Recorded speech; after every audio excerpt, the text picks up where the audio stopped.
I am Kristine Sullivan. I'm with Short Circuit. I've been supporting Julie and Chad with the CEO grant and working on energy code education.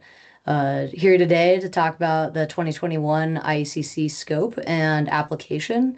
So making sure that we're applying code appropriately where required.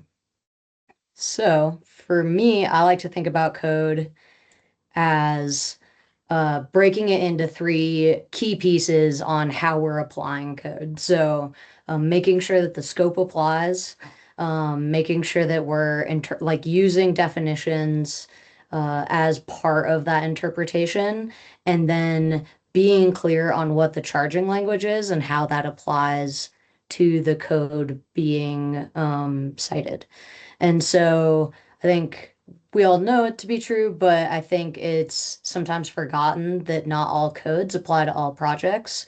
And we want to understand the scope and the triggering language to make sure that we're enforcing code appropriately. So to dive into an example, residential versus commercial provisions. So how do we make sure that we're applying the correct provisions to our scope of work when we're reviewing, inspecting, etc.? So the scope is typically found under Part 1, Scope and Application, or often noted as the code article .1, and that will typically summarize the scope for what that code and articles underneath that apply to. So in the case of our residential versus commercial provisions, this is actually cited in Part 1 under Scope and Application. It talks about where residential buildings have to meet the provisions of residential buildings meet the provisions of residential provisions, and commercial buildings for commercial. So definitions are typically listed in Chapter 2 in italics. And so we'll see here residential buildings, commercial buildings are defined.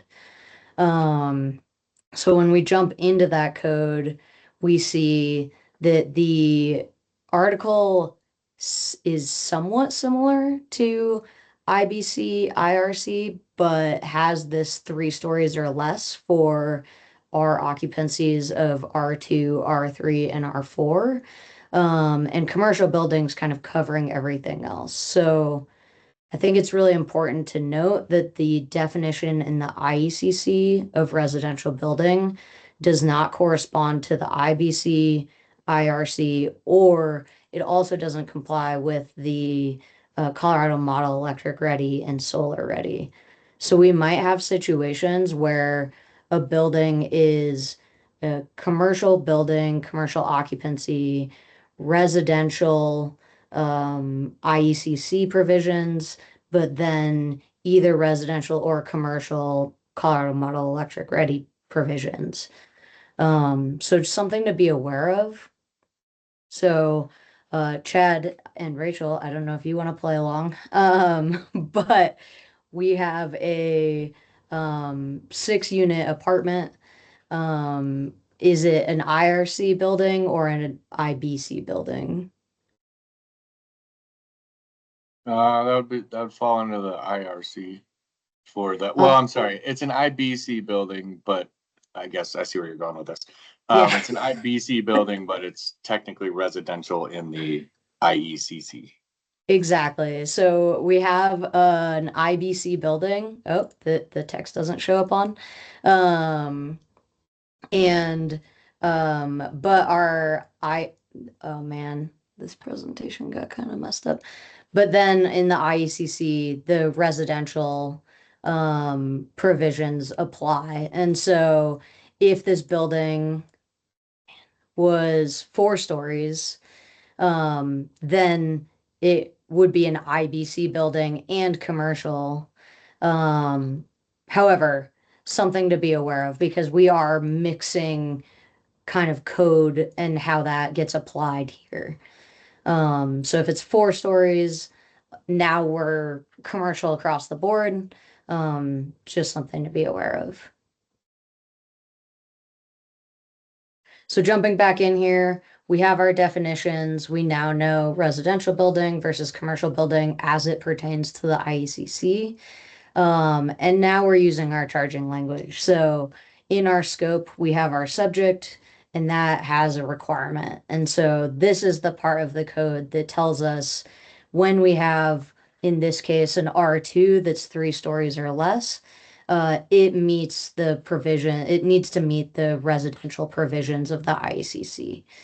Um, so if we now get into a mixed use building, now what happens? So we have a building, it's under 3 stories.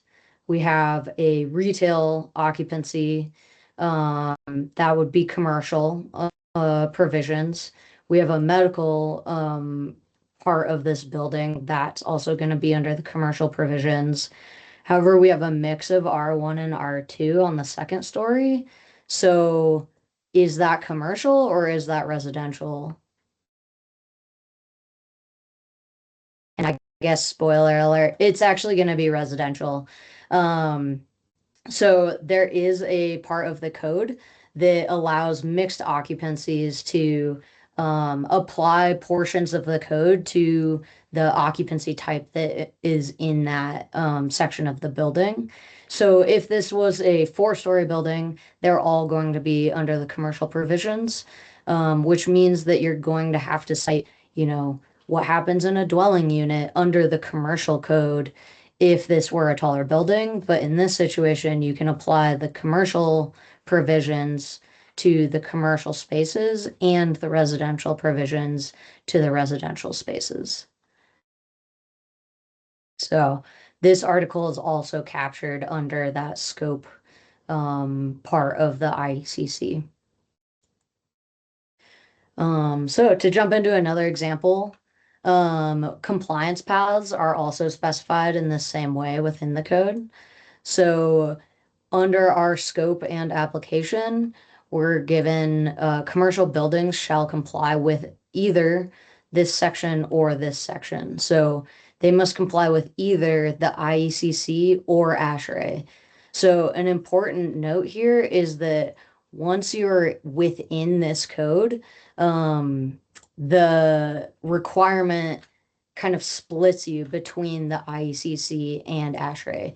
So if you reach this point where you've decided, or the customer has decided, that they're selecting a compliance path within ASHRAE 90.1, then the remaining provisions of the IECC no longer are required because there's no charging language that points back to the IECC after you have elected ASHRAE.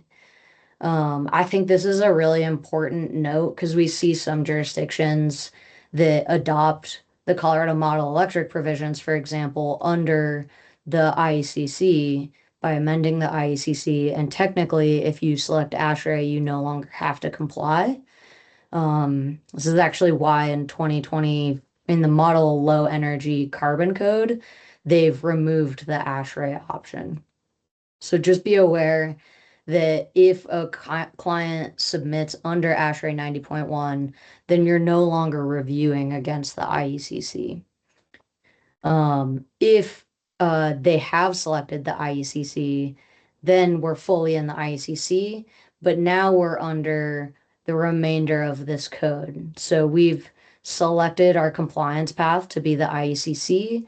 Within this, the scope and charging language requires us to comply with one of the following. So again, if we choose our prescriptive path, then we're going through all of the provisions of the IECC. This is where we're being asked to do that. However, if we had selected the total building performance, we're going to jump ahead to C407 and we're only applying those other code articles where they are being cited in this article. So unless there is a charging language or a trigger scope of some sort that's requiring you to comply with the code, just because it exists in the code doesn't mean that it applies to that project. So this is the language at the scope point where we're talking about what's actually bringing these requirements into your compliance package.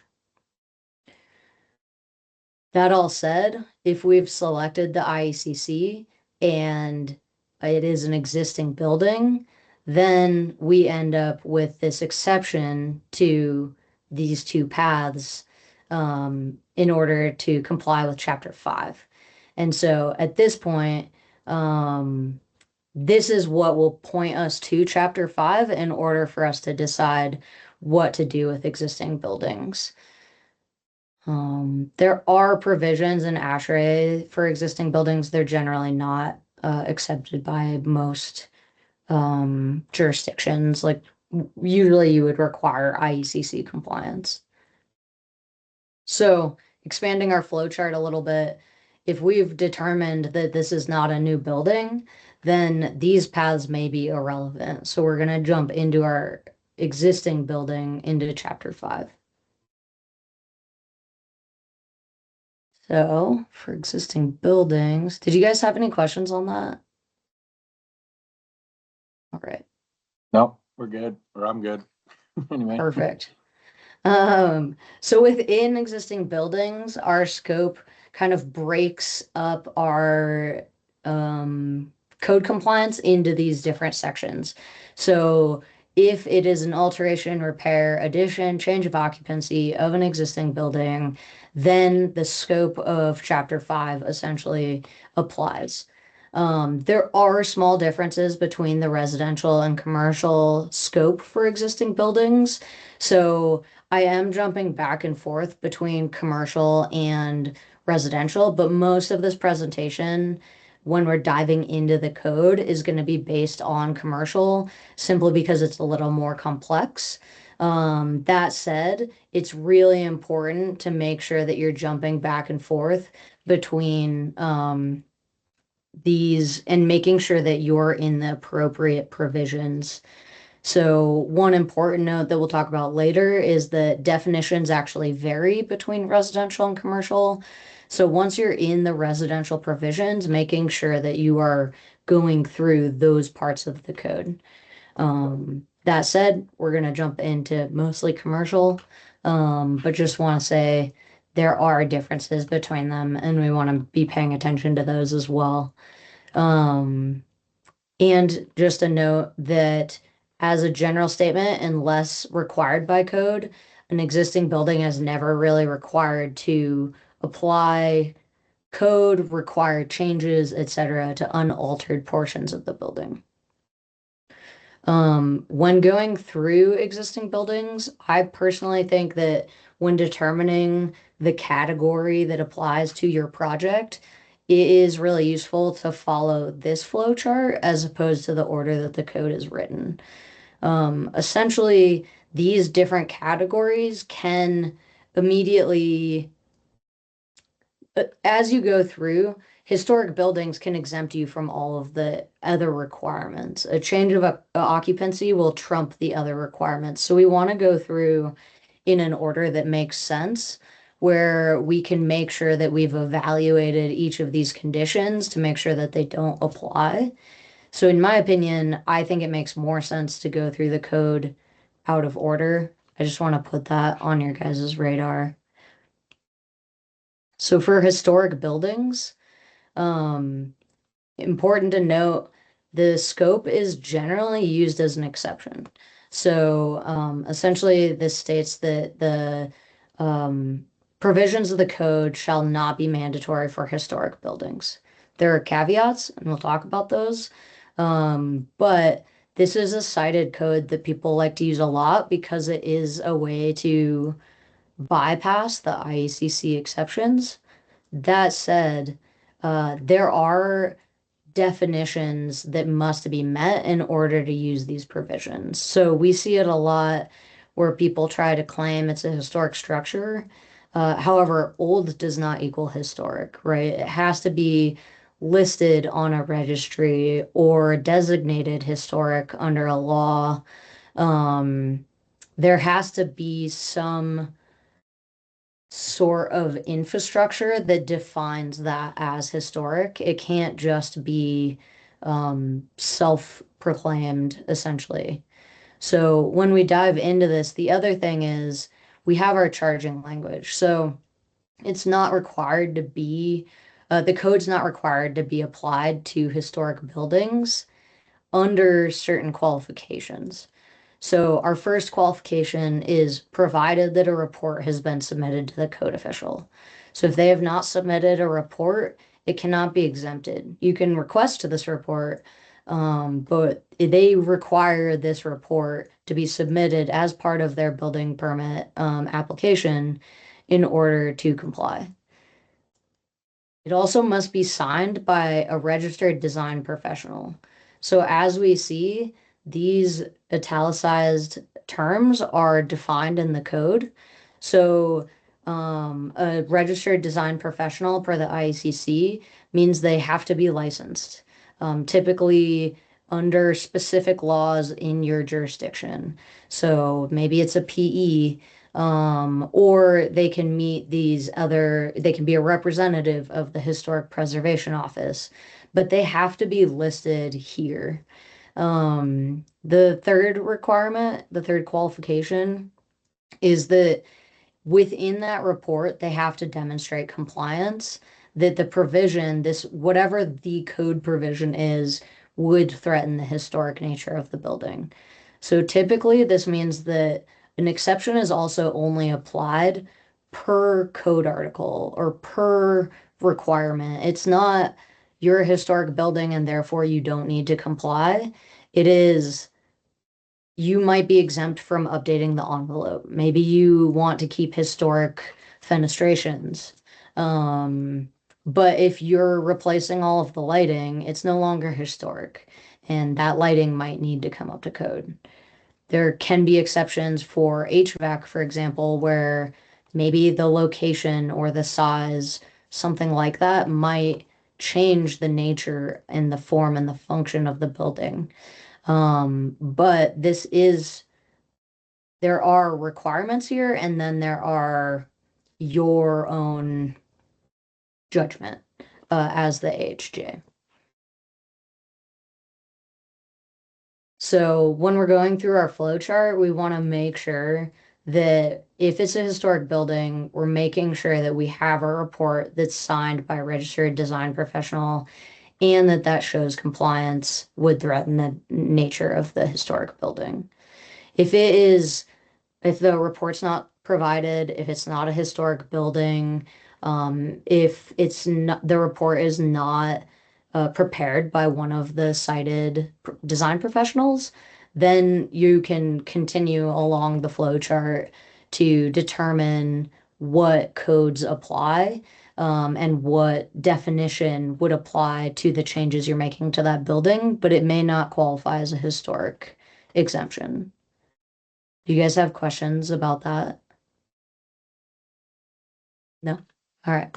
Um, so as an example, in Golden, we have the Armory. It's an old cobblestone building.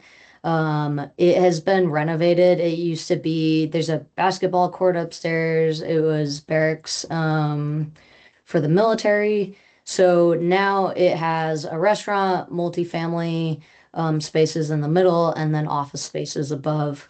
The existing envelope all remains. So that was all exempted throughout the various remodel projects, in order to preserve the historic nature of the building. But this is an example where the lighting had to come up to code, parts of the HVAC had to come up to code, and they had to locate them on a less visible aspect of the historic building. They were not able to locate a lot of equipment on the roof, and that was okay. So it's a little bit of a give and take on making sure we can preserve the quality of these buildings while still trying to bring portions up to code where required. So if it's not a historic building, then we start looking at if it's a change of occupancy and use.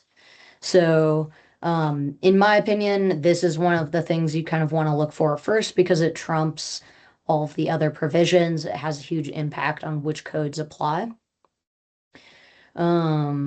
And so even though it is typically the furthest or like the last code cited in chapter 5, I think it's worth visiting first. An important thing to note is, again, change of occupancy is defined. So we're looking for a variety of different things. This could be change of occupancy per the IBC, change from one group to another group within that occupancy classification, or a change of use. And that's for commercial, noting that in residential, any space that's converted into a dwelling unit from another use or occupancy needs to comply with the residential code. So we're actually seeing this a lot now, where because of the housing crisis, we're seeing people converting office buildings, hotels, etc., into dwelling units. So if they're 3 stories or less, then this is going to count as a change of occupancy, and they're going to have to comply with basically as new residential provisions for that space that's being converted. So if we jump in, we have spaces undergoing a change in occupancy are subject with the qualification that would result in an increase in demand for either fossil fuel or electrical energy, and then they're required to comply with this code. So a really important note here is if the change in occupancy does not result in an increase in demand for either fossil fuel or electrical energy, then it might not be required to comply with this code, especially comply with the entire code. So jumping into that, how do you determine an increase in energy? And so a lot of this actually falls to the jurisdiction. You can reference IBC tables, IECC tables if they're transitioning fossil fuels to electrical energy. It actually can trigger this as well if it's part of a change of occupancy. So we might be seeing this more and more in the adoption of the Colorado Model Electric Code as well. A little bit of a gray area there. Some jurisdictions have amended the code to clarify what counts as an increase in demand because it's pretty open to interpretation. So, this is an example from Denver Energy Code amendments. They've gone through and said these IBC occupancies count as high energy demand. These occupancies are low demand. And so, I would highly encourage you to discuss this internally and determine what counts as an increase in demand for making sure there's some guidelines because it's not well defined in the base code and has an opportunity to create challenges from applicants. So the other gray area is what is this code? Most are going to define this code as the entire code. So pushing you back up to choosing a path, making sure you comply with all of the prescriptive or performance paths, compliance paths within that. And so we see projects where if they're increasing in demand, they might have to update their envelope. They might have to change a variety of items to bring those into compliance. And so this can be a really big trigger in charging language to require compliance across the board. Again, this is something that is a little gray and up for interpretation. So talk to Chad when you have a project and you're not sure, because I don't think that this is extremely well defined, although in most contexts, the entire code as new seems to be the most common interpretation. One other part of this, so the change of occupancy has several additional provisions beyond just the increase in demand for fossil fuel or electric energy. The other item is if you're changing from one comp check category to another, then you're required to make sure that the installed lighting wattage complies with your new category. So even if you're not touching the lighting, if you go from an office space that has really high lighting load allowance to a warehouse that maybe has really low lighting load allowance, you're required to reduce that lighting power and make changes in order to comply. Most of the time we see this, they're already changing the lighting, but just be aware that that can be a trigger as well. And the last thing is actually more of an exception. So where you're going from one space to another that maybe changes your allowable fenestration area, there are exceptions. You're not required to like close up an existing fenestration if you're not adding any new ones. So if you have a building has a ton of glazing, you're changing occupancy, you're not required to go through and bring that part up to code. The existing fenestration can remain. But note that there are other requirements that might trigger changes. So if your envelope is no longer compliant, like this might be a way you could tackle that. And so there are exceptions. There are exceptions for existing assemblies on how you can comply. And generally, they're giving you 110% leeway so that you might not have to update your existing envelope and performance in order to comply. But be aware that if you've triggered this demand, you do need to go through and make sure that um, the target UA, for example, is being met within 110% once this requirement is triggered. So, and just to clarify, like where these exceptions apply, they're very specific to what subject they apply to. So it doesn't exempt you from the entire code. The subject is the exemption. So when we jump into our flow chart, change of occupancy gets a little more complicated. So if we're not a historic building, we have a change of occupancy, then we need to start asking more questions. Are we increasing our usage, whether in fossil fuel or electrical energy? If so, then we're essentially going to treat this as a new building. There are some exceptions for a variety of things, but we're probably going to be required to update that building. If there's not an increase, then we're still checking whether or not our space changes from ComCheck table type. If so, then the new and existing lighting is going to be required to comply. And it might be kind of pushing you into this alteration requirement where the change of occupancy doesn't apply. So, as an example, this is a large commercial building currently under construction. Was originally J.C. Penney and is being converted into a Lifetime Fitness. So, great example of a change of occupancy. This was being defined as a Group M to a Group A occupancy change. And so that triggered full compliance requirements for this building because it was considered an increase in energy demand. And so this triggered a requirement for full compliance, treated as new.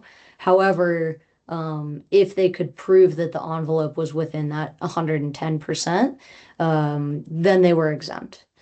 But the lighting changes were required to, they were required to update the lighting to make sure that they complied with the latest um, ComCheck space type in order to show compliance. And then in addition, they converted all the space to gym, but they also added a pool. So this is also going to comply as new as an addition. You guys have any questions about that? No. Great. Hey, Oh, Kristine, what's your take on, so like if we do a core and shell building and then it's a tenant finish, is it the Colorado Model Electric Code that has the first tenant finish in it or something? I'm correct. trying to remember that. Okay. But that Yes, so doesn't the specify that in the IECC, right? correct. And that Okay. is where It is a little bit, and we'll talk about it a little bit later, but I Okay. I think that is a trigger. Some jurisdictions could call that a change of occupancy. You could call it an alteration. I think there is some gray area there, and a lot of it depends on what you're touching, how you want to define it. But the IECC does not define first tenant finish. Gotcha. Okay. Yeah, I was trying to Yeah. remember. I was bouncing back between codes. Okay. Thank you. Yeah, yeah. And it's an important note that like the two have different definitions and different scopes, and I think it causes some confusion. We're seeing jurisdictions amending them, but to the point we made earlier, like it's also causing challenges with amendments. So, um, a lot can fall to the jurisdiction on how you want to interpret it.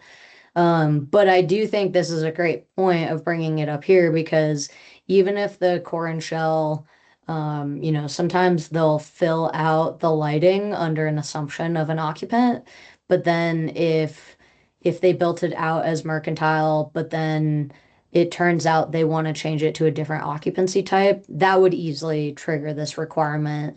And maybe that's why it's not defined. Maybe it depends on how they build out that core and shell and how Gotcha. you guys want to enforce that.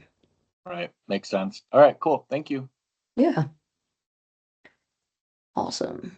So, addition, so if we don't have a change of occupancy, um, now we're trying to determine if it's an addition or not. And the reason that there's a lot of question about whether or not it's an addition, I think a lot of people think that the definition of addition seems pretty clear, when you're adding to a building.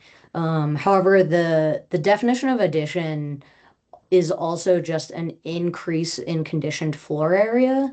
And so something to note about that is that if you have changed an unconditioned space to a conditioned space, that counts as an addition. And I think that is something that catches people off guard a lot. One thing to note about additions is that they don't require the unaltered portion of the building to comply, but there is a choice that the design professional can make. So they can choose to either show compliance within the addition alone or as the building as a whole. So what we see is with newer buildings, where maybe they already are closer to meeting code or maybe had exceeded code at the time that they were built, and then they're adding to it, it can be a benefit because they can build the addition to be less compliant than if it was standalone, where they use the entire building for compliance. Or we see really crazy alteration or additions that um, are so dramatic, it's easier to use the whole building, things like that. So just be aware that design professionals have that choice, and we just have to review based on that selection. As a whole, additions have to comply as new. There are some specific code citations that we'll jump into, but just something to note, we are generally treating them as new. Additions cannot overload or create unsafe conditions in the existing building. I think there is some gray area on some of these requirements and how they tie into the existing building, and that is something where I would really recommend diving deep in the code when these questions arrive, and using scope, definition, and charging language to make sure that you're applying those correctly, because can be really specific on a case-by-case basis. So just a quick overview of the additional requirements. Vertical fenestrations have a lot of qualifying requirements. So depending on the new and the existing, and therefore the total fenestration area, will impact what your code requirements are. Similarly, skylight area code requirements are based on new, existing, total, and how that impacts what code is going to apply to that project. But then when we get into these other items, it's really important to note that for mechanical systems, water heating systems, pools, lighting, etc. These codes apply to new systems, and typically like new systems that are part of the addition. And so if you use an existing building mechanical system, that existing system rarely has to come up to code. But maybe the addition of piping from your existing water heating system to your addition, that might require that the piping is insulated per code, etc. And so I think this is where it creates a little bit of a gray area too, because they need to be sure that they didn't overload the existing system and they need to integrate the new code into this existing system. Um, One thing that I see also is with the lighting and power systems, if you provide new lighting, then the system must, or like that area must comply with the code. However, it's in the total lighting power of the impacted area that must comply. So if you have existing lighting, maybe you had an unconditioned space that turned conditioned, and you added new lighting systems to an existing lighting system, the entire system in that addition must comply. And I think that's a common miss where they often just count the new system.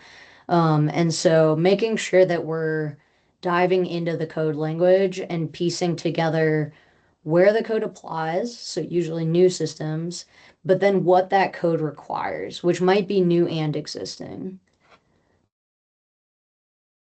And again, I think some of this can fall to jurisdiction, so making sure that these items are being discussed where there are questions and making sure everyone's on the same page.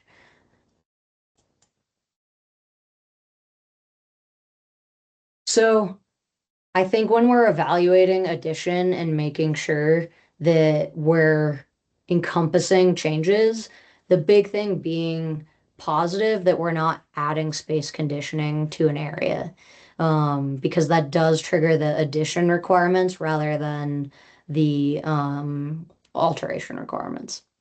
And so, as an example, because I know you guys are doing a lot of residential, I threw in a bunch of residential examples. So existing building, and they added a garage bay and there's an office on the backside. So, and they updated the new HVAC. So the new systems have to comply. So we have a new envelope here. They're going to be required to comply with the insulative requirements, etc., on that. Um, if they were extending or adding new um, mechanical systems, so that maybe they're adding new ductwork here, those ducts have to comply with the R403 requirement. Similarly, if they were adding hot water, maybe they were adding a bathroom, that's going to have to require comply. Um, and then the new lighting in that addition must comply as well. But then we have this existing portion of the garage. So this, without knowing what's going on, could be an alteration or part of the addition. So in this case, it sure seems like there's a new roof, new assembly. I think they added new space conditioning. So at that point, it becomes an addition. If they had just, revised the facade a little bit, maybe that's an alteration. But in this case, they actually removed this exterior wall. These are all one. There's space conditioning. This is counted as an addition and has to comply with those cited codes. That said, this portion of the building is generally untouched. So it looks like the existing siding maybe was replaced, maybe is existing, maybe an alteration, maybe not. But this brick exists. There's no requirement that this portion of the building has to come up to code if it was not touched. So one thing that we see commonly too is if they just added this siding over the existing siding, that can count as an alteration exemption, which we'll talk about in a minute. Um, And so that would be entirely exempt at that point. If there are new windows, that's going to be an alteration, and we'll talk about that. Did you guys have any questions about this? All right. Um, so as a different example of an addition, we have a garage that was converted into a bedroom. So it was unconditioned and became conditioned. So at the very beginning, the garage was just converted from unconditioned to conditioned. At this point, there is actually an exception that might have applied when that garage, like the assembly remained, and there is an exception for heated garages, and it seemed like they were complying. But eventually, they turned it into a bedroom. So when they removed the existing garage door infilled here, then the new assembly may be required to comply if there isn't an exception available. Um, when the ducts were extended from the existing HVAC system, they might have been exempt, but then the ducts, new ducts had to comply. And then if they added hot water, new lighting, that had to comply with this addition, even though it was an existing enclosure. Mhm. So that's all I have on additions. Chad, I couldn't tell if you had a question earlier. All right. Sorry, a little not so quick on the mic draw. No No, worries. this is great. No, it's Okay. really well explained. Thank you. Perfect. Awesome. Well, jumping into repairs. I think repairs is the most commonly misapplied scope. Um, and it's a little bit, the language behind it is slightly confusing. So, as a general statement, repairs are exempt from having to come up to code. So just a quick note, like if the original installation was under ASHRAE, then the repairs can comply with ASHRAE instead of the IECC. Essentially, where repairs can be applied, they just need to be replaced as well as they were originally permitted. However, it's really important to note what the definition of repair is. So when we're in chapter two, it just says the reconstruction and renewal of any part of an existing building. But the important part is that within chapter five, there is a new definition, essentially the scoping, definition for this code, where it says under application, for the purposes of this code, the following shall be considered repairs. And I think that this is really important because if you repair a window by replacing it, it doesn't count as a repair under this code. Even though it might meet this definition of repair in chapter two, only these five exceptions are considered repairs that do not require code compliance in the existing building portion of the IECC. And so we see it a lot with lighting changes where instead of just replacing bulb, ballast, or both, a light goes bad, they pop it out, they put a new one in. Once you remove the enclosure for that luminaire, it is no longer a repair. That is a replacement. And so once you get to replacement for lighting, and for a couple of these others, then the repair exception no longer comply or applies. Um, and so it's really important to note that these five are the only exceptions and they have definitions. So, for example, under repairs, roof repair is a defined term. So, roof repair is reconstruction or renewal of any part of an existing roof purely for maintenance. So, for us, we at some point had to remove part of the roof because we had to replace some vents, etc. That's a repair. It was a very small portion. No other part was impacted, etc. Roof recover is a different term, which we can get into in alterations. Um, but that is essentially where you're leaving the existing roof and you're adding on top of it. So you've never touched the existing roof. And then there's roof replacement. So you've removed the existing roof. You've maybe even repaired, it uses the term repair, substrate underneath, and installed a new roof covering. So in this situation, do you guys know what this would be classified as?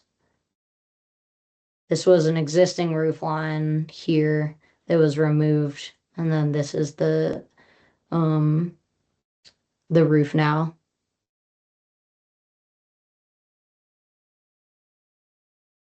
Great guess. It's a roof Roof replacement. replacement, sorry. Yeah, sorry. Um, and so it's really important. Like in this case, this building should have been brought up to code. This is considered an alteration. This is not a repair. Um, So the definition of roof repair is pretty narrow, and we want to make sure that we are not applying repair code to something that doesn't meet the definition of roof repair because this is the scope that was provided. And when we jump into alterations later, there's an exemption for roof recover under alterations, but alterations are roof replacement and would be required to comply. Um, so repairs, oops, let's see. So when we dive into repair, we want to make sure that we're checking the provisions that actually apply. So when they're replacing a window, does the existing sash and frame remain? If not, it's not a repair. If it is, then it's exempt. Um, where it is a roof only repair and meets the definition, it's exempt. Where they are replacing only bulb and the lighting power was not increased, this is another qualifying, then it can be exempt. But it's important to note like the qualifying requirement as well as where it actually impacts code. So when you're replacing an existing door between the exterior and conditioned, um, the exception for may only apply to whether or not a vestibule is required, right? And so making sure we're diving into the very specific code language of what qualifies as a repair and how does that actually exempt us from the code. And then jump into alterations, unless you guys have any questions. Cool.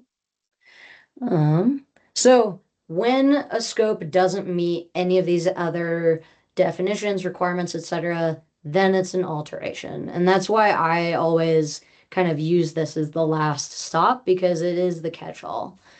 Um, and essentially, if it is an alteration, which by definition is any construction, retrofit, etc., other than repair or addition.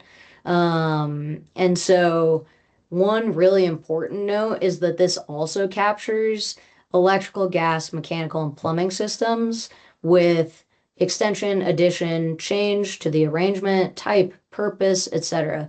So a lot of system changes also fall under alteration, and it's important to note that when you're changing some of these items, you might be triggering alteration requirements. The residential side of that is a little less strict on, for example, mechanical and mechanical systems. Often the codes apply to the ductwork rather than the whole system, where commercial, the whole system might have to come up to compliance. So making sure that you're looking at your specific code and what is triggering that requirement. So, jumped ahead of myself there for a minute. Um, and as a whole, I would say the requirements are similar to an addition, but they have to be better than what it was before the alteration. So even where you have exceptions, or the requirements might not be as strict, etc., you want to make sure that you are being like you're improving the energy code compliance rather than going backwards. That's the bulk of the requirement for a lot of these systems.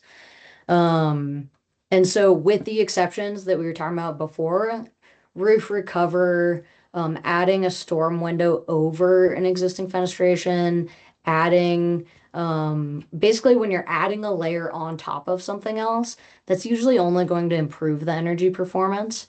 It might have other building system implications and kind of building science implications, but as a whole, it's not required to meet code if you're adding on top of things without impacting those items and the thermal envelope.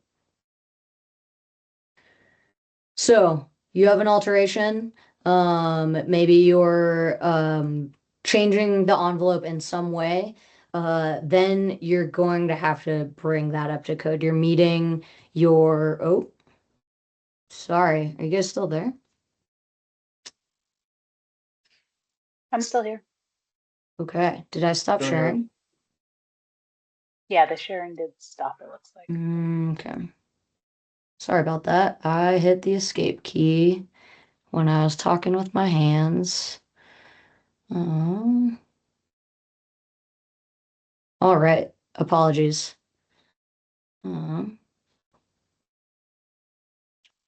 can you guys see it now? Yeah, looks good. We're back at Okay. the beginning, it looks like. Yeah, sorry about that. Mm.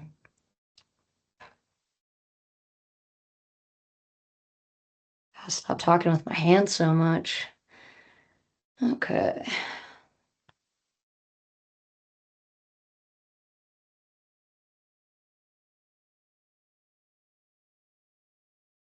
Perfect. Are we back?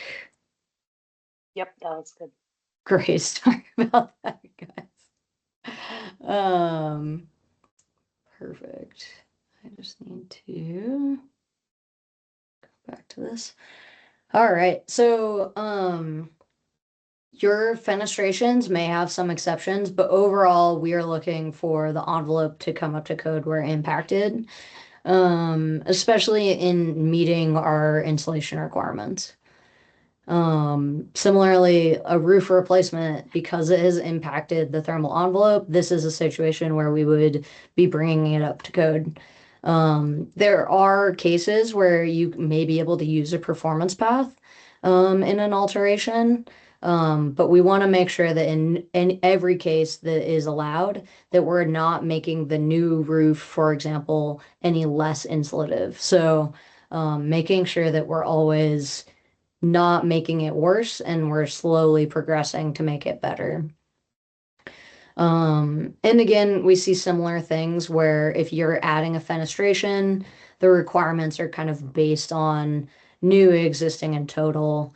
How you're impacting that will determine what requirements apply. And just a note that a replacement usually has to come up to code.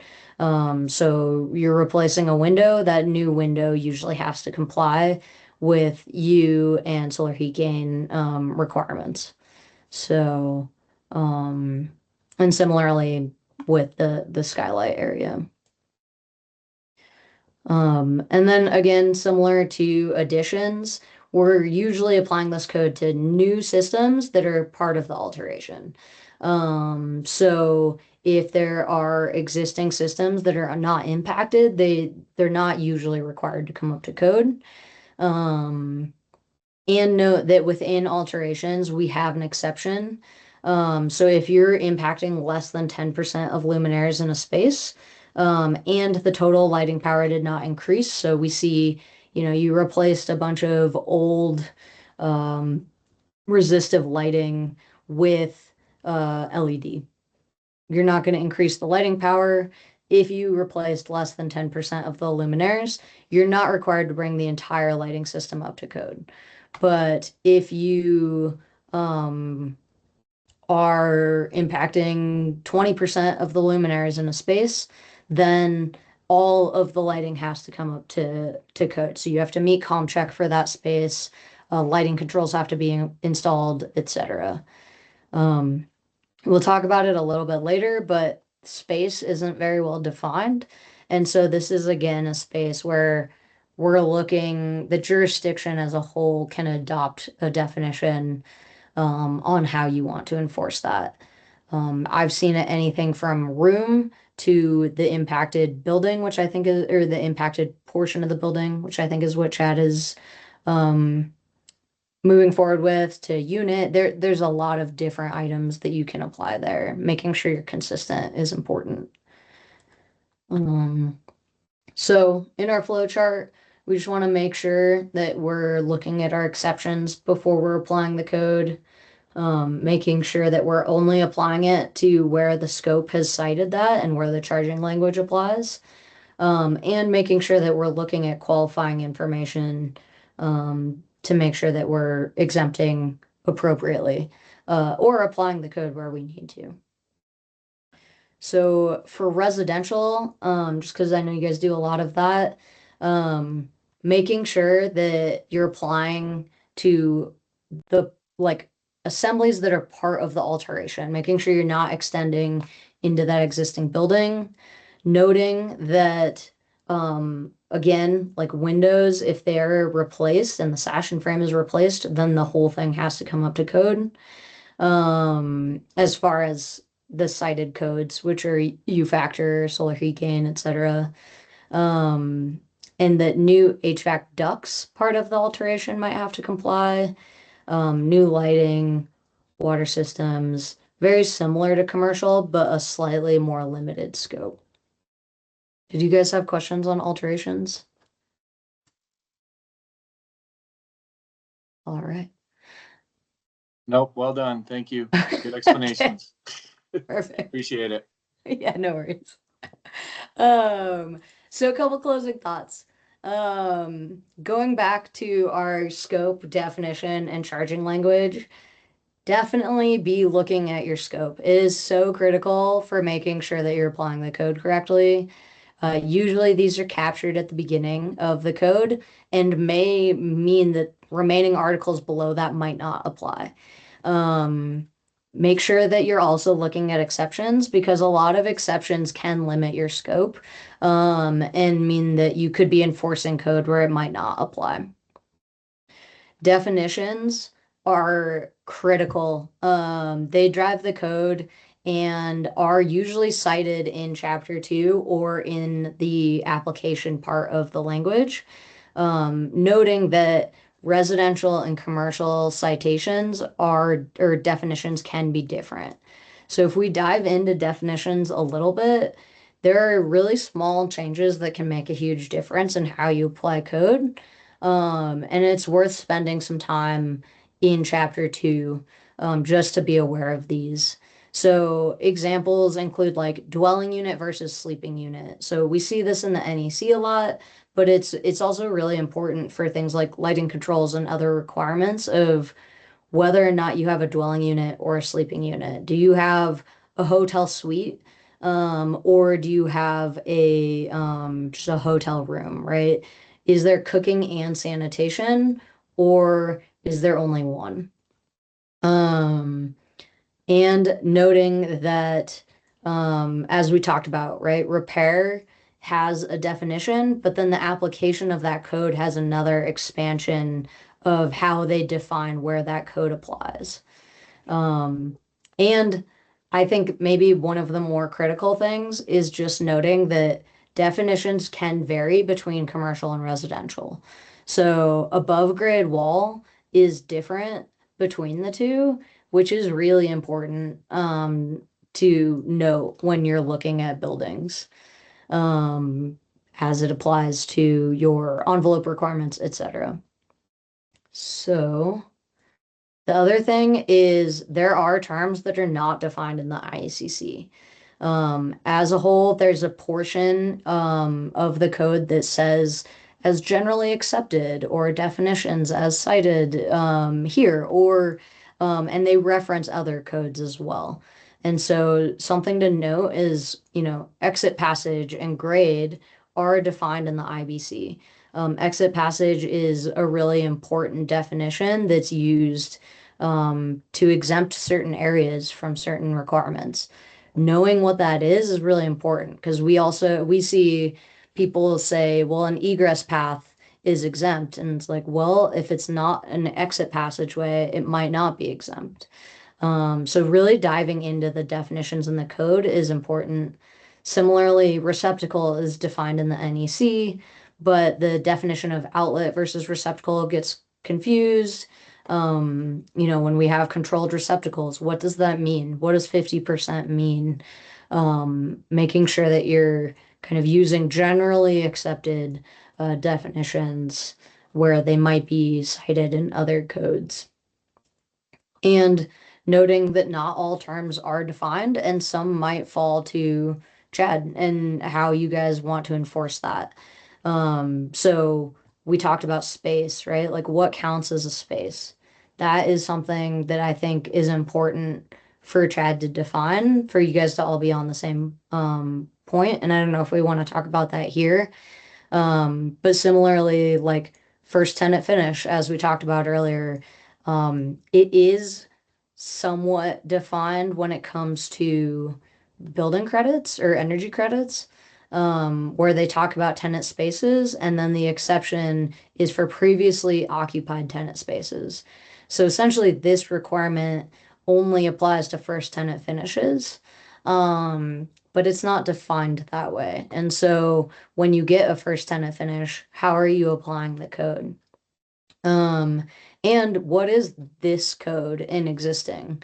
One could argue that at the beginning of chapter 5, it talks about like new installations have to comply as new, but see these other codes. So maybe this code is new and like as new code being applied.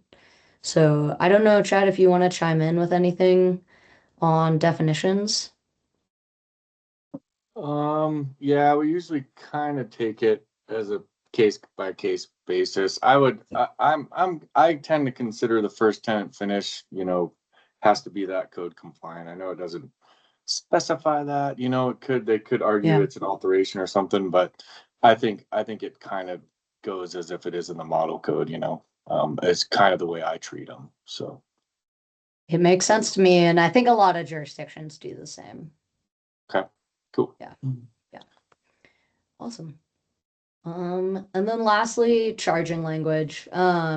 Making sure that like if the charging language is not met, if those qualifiers are not met, if they haven't met the scope requirement, then that code may not apply to that project. So charging language often exists in code articles as well. And the provisions will only apply to the subject specified. So a couple of examples, energy monitoring, right? It's only going to apply to new buildings and new buildings with a gross conditioned floor area of 25,000 square feet or larger. Plus, there's this exception. So we just want to be sure that we're not applying these provisions to every situation and making sure that we're taking into account the qualifying information. And where that qualifying information is not satisfied, the code may not apply. Um, and with that, that is all I have today. There are resources available. I think you guys are well aware of those. Using the Colorado Code Helpline. I'm here to support Chaffee County as much as I can, as well as like the CEO toolkit, and you guys have your staff training outline. So, did you guys have any other questions? I don't think so. Or at least I don't. I think Rachel's mic isn't working, so that might Okay. be what you were only hearing from me today, mostly. That's fair. Yeah. So no, I thought that was great. Thank you so much. Definitely got into couple things actually I hadn't thought about yet. So it was nice to kind of have that laid out for us. So I appreciate it. Awesome. That sounds great. And yeah, definitely don't hesitate to send those questions along Mhm. and we'll get those answered for you.